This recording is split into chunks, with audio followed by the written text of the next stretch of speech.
ये संसार का नियम है।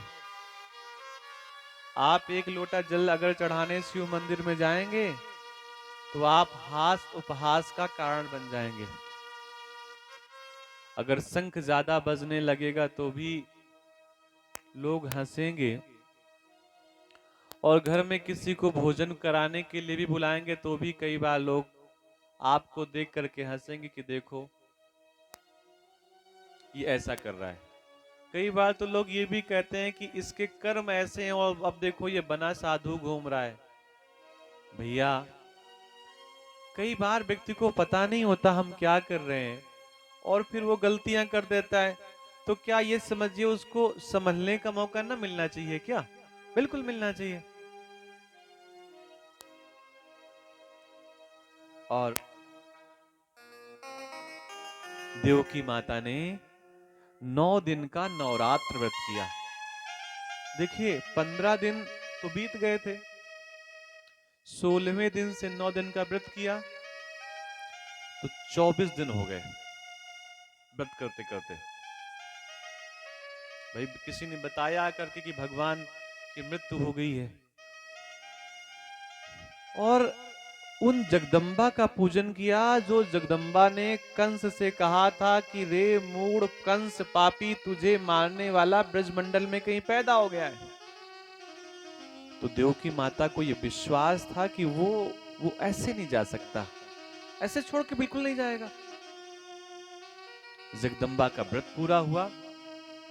ऐसे करते करते 24-25 दिन हो गए, और रोज सुबह से शाम तक जामवंत का भगवान के साथ युद्ध होता। न जामवंत हारते न भगवान हारते। लेकिन 27 दिन जब बीत गए, 27 दिन का मतलब एक महीना। एक महीना भारतीय सनातन संस्कृति के अनुसार 27 दिन का होता है। कभी 26 दिन का होता है, कभी 28-29 दिन का होता है, क्योंकि वो एक ज्योतिष का विषय है। 27 नक्षत्र होते हैं और चंद्रमा एक एक नक्षत्र में एक दिन रहता है, तो 27 दिन में पूरी परिक्रमा कर लेता है। और हमारे यहाँ जो महीनों की गणना है वो सूरज और चंद्रमा दोनों के अनुसार है। 27 दिन एक महीने जामवंत मार खाता रहा भगवान से। 28वें दिन जब प्रातः काल फिर नंबर आया युद्ध का, भाई सुबह से शाम तक युद्ध होता था मणि के लिए, तो 28वें दिन जामवंत ने हाथ खड़े कर लिए कि हमको सच सच बताओ तुम हो कौन। ध्यान दीजिए, ये भक्त के पास अधिकार होता है कि भगवान से पूछे कि सच सच बताओ आप हो कौन। तो भगवान ने कहा मैं वासुदेव हूं। पिता का नाम वसुदेव और भगवान का नाम वासुदेव।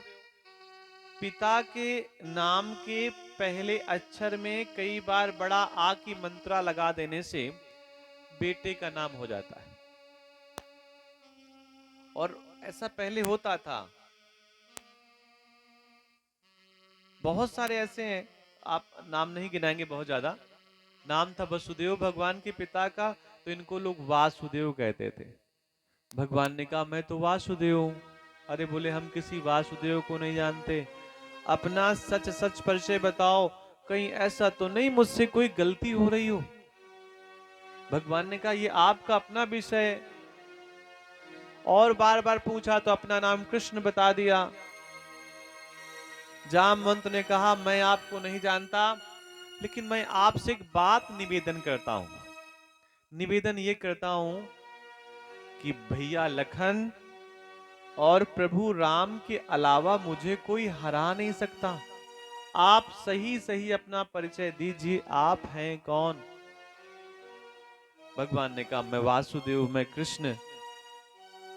जामवंत ने कहा आप जो भी हैं अपने स्वरूप में आइए। भगवान कृष्ण सुदर्शनधारी हैं और राम जी धनुषधारी हैं। तब भगवान कृष्ण ने अपना राम जी वाला चित्र दिखाया, अपने स्वरूप को राम के स्वरूप में परिवर्तित किया। जामवंत तो उनको जानते थे जिनके कर में धनुष बाण होता था, और ये चक्र वाले हैं। चक्र वाले को पहचान नहीं पाए जामवंत जी। और जैसे मालूम पड़ा, अरे ये तो प्रभु है, ये तो राम है। जामवंत जी भगवान के चरणों पर लूट गए, गिर पड़े, माफी मांगी।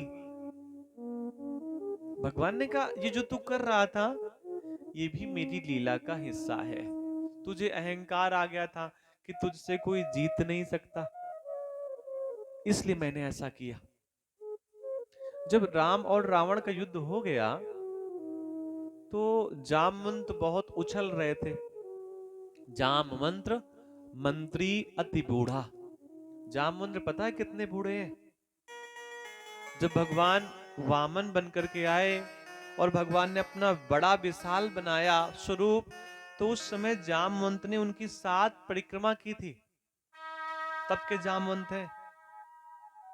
उसके बाद जब राम जी बनकर के आए भगवान, तो राम जी की सेना में जामवंत ने सहायता की त्रेता में।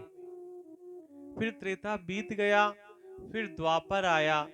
तो द्वापर का जब ये समापन का समय है, पूरा बीतने का बिल्कुल समापन का समय है, तब जामवंत जी युद्ध। इतने पुराने हैं फिर भी देखो अभी भी भगवान की कृपा है। देखो शर्मिंदा हो गए जामवंत कि प्रभु मैंने आपके ऊपर हाथ उठाया। राम जी, रावण युद्ध के बाद जामवंत बहुत उछल रहे थे, कूद रहे थे। जामवंत ने कहा, प्रभु युद्ध तो समाप्त हो गया, राक्षस भी मारा गया, लेकिन अभी हमारे हाथों की खुजली नहीं मिटी।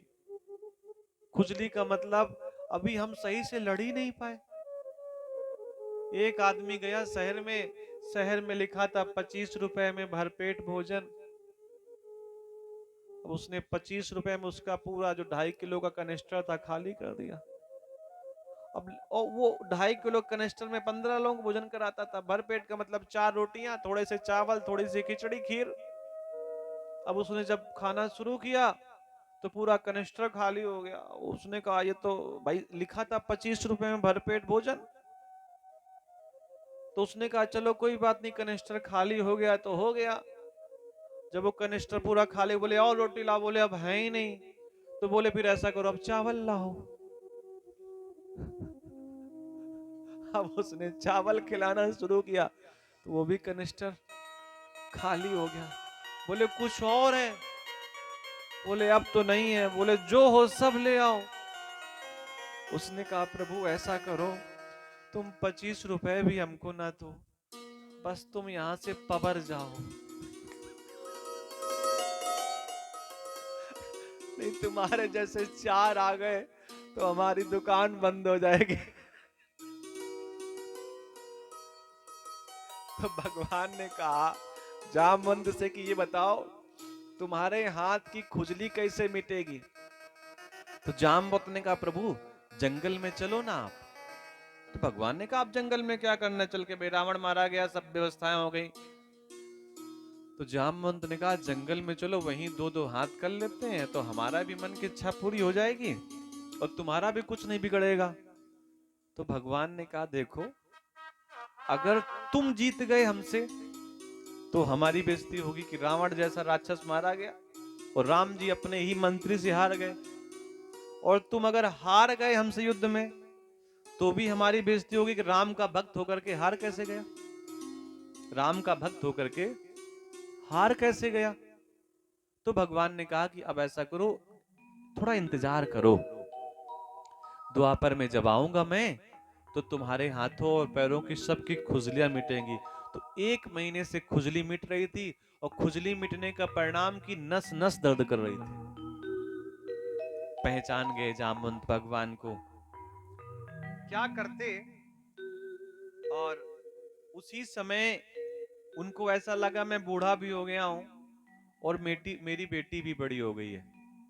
तो अपनी बेटी का हाथ भगवान के हाथ में पकड़ा दिया, मणि भी दे दी, भगवान से क्षमा भी मांगी और भगवान ने उनकी बेटी को स्वीकार कर लिया। ध्यान से सुनना बात को, जामवंत की बेटी कैसी होगी ये कल्पना करिए।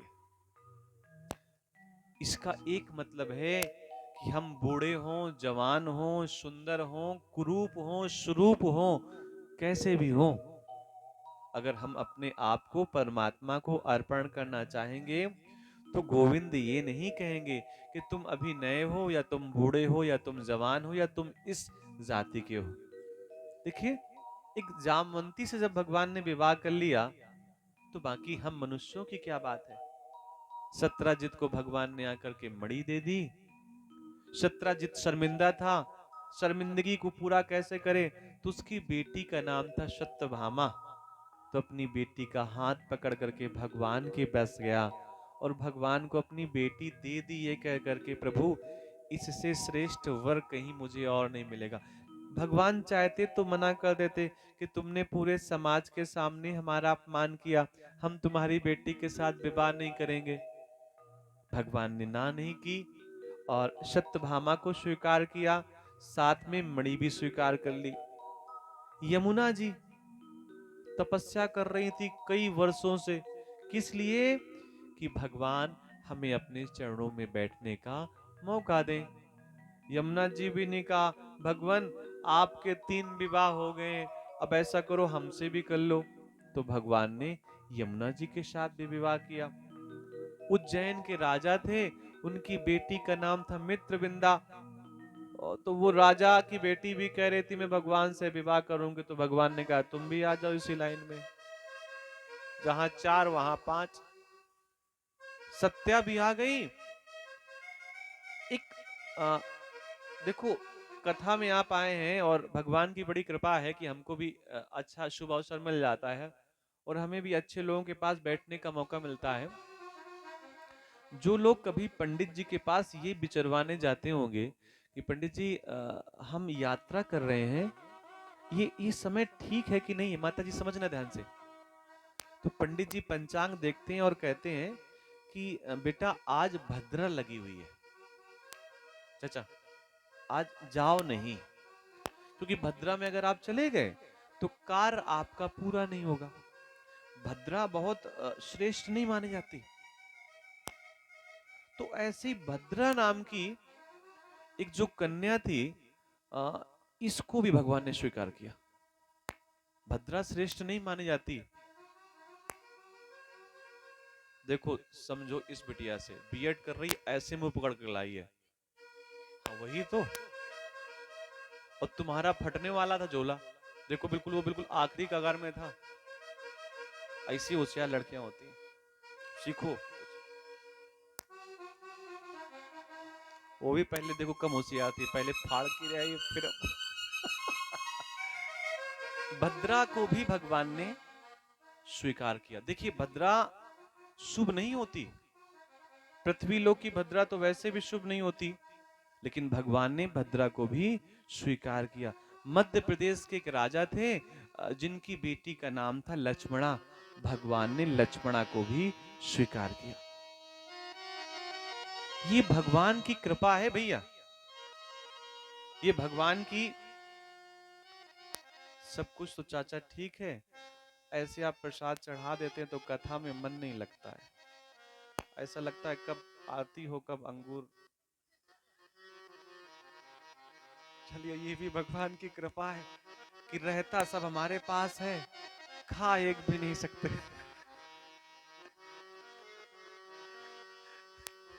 चलिए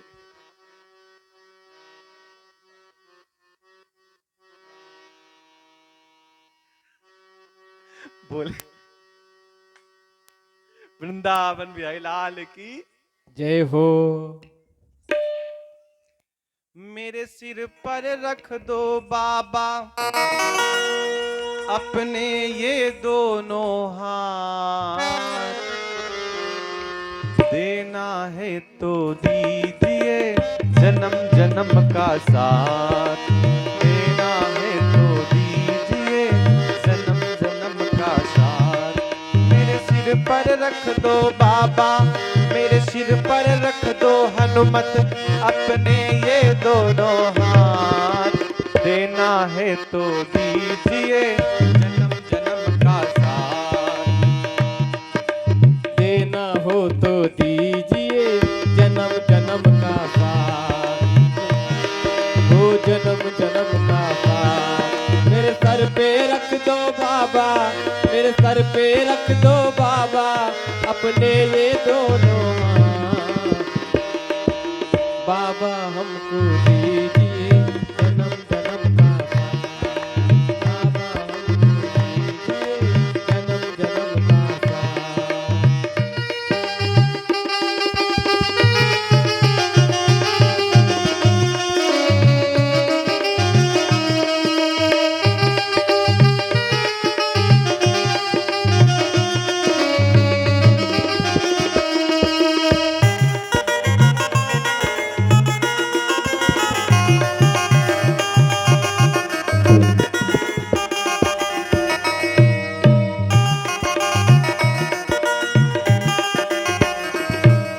देने वाले श्याम प्रभु से धन और दौलत क्या मांगे।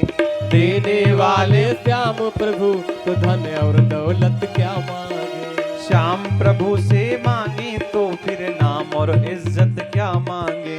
श्याम प्रभु से मांगे तो फिर नाम और इज्जत क्या मांगे। मेरे जीवन में अब कर दे, जय हो। मेरे जीवन में अब कर दे तू कृपा की बरसात। देना है तो दीजिए जन्म जन्म का साथ। देना है तो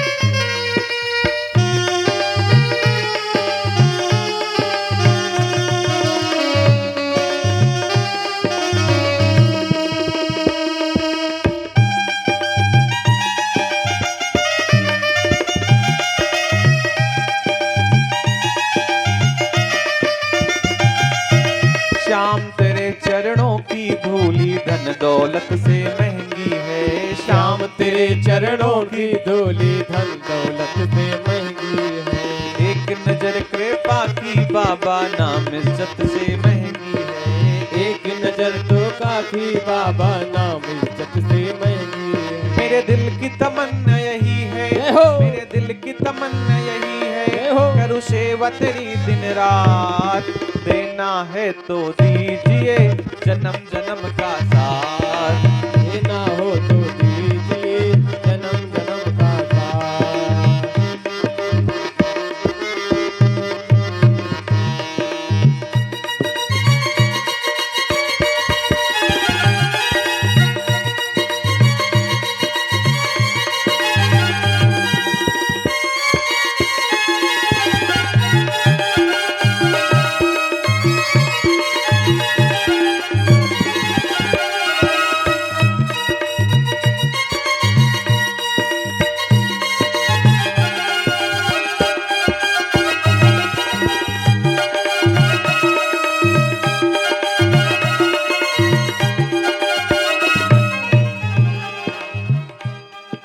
सुना है हमने शरणागत को अपने गले लगाते हो।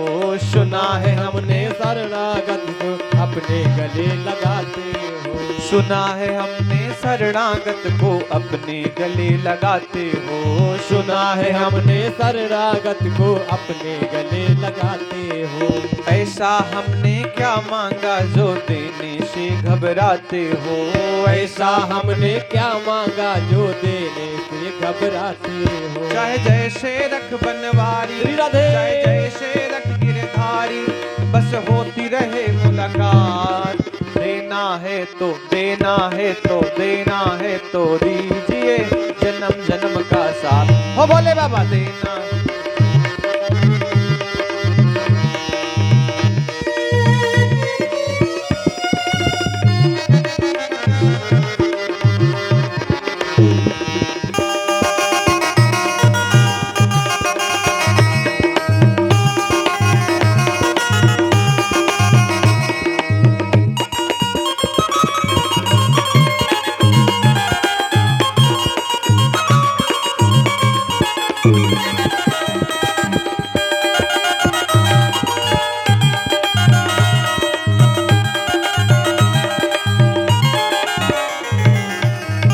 बोलिए वृंदावन बिहारी लाल की जय हो। एक दो पवनम राजन जगमुये दुकुमारका विहर्तुम शाम प्रदुम्न चारु भानु गदादयः। एक बार त्रेता युग की घटना है। पूरे संसार में सूखा पड़ गया, सब जगह सूखा पड़ गया, लेकिन भृगु जी का आश्रम था दक्षिण भारत में, वहां पे सूखा नहीं पड़ा, क्योंकि वहां पर पूजन पाठ भक्ति भाव ये सब निरंतर चलता रहता था। और भृगु जी श्रेष्ठ भी थे, तो उनके आसपास सब जगह हरितिमा थी, जल था, वनस्पतियां थी, पेड़ पौधे थे।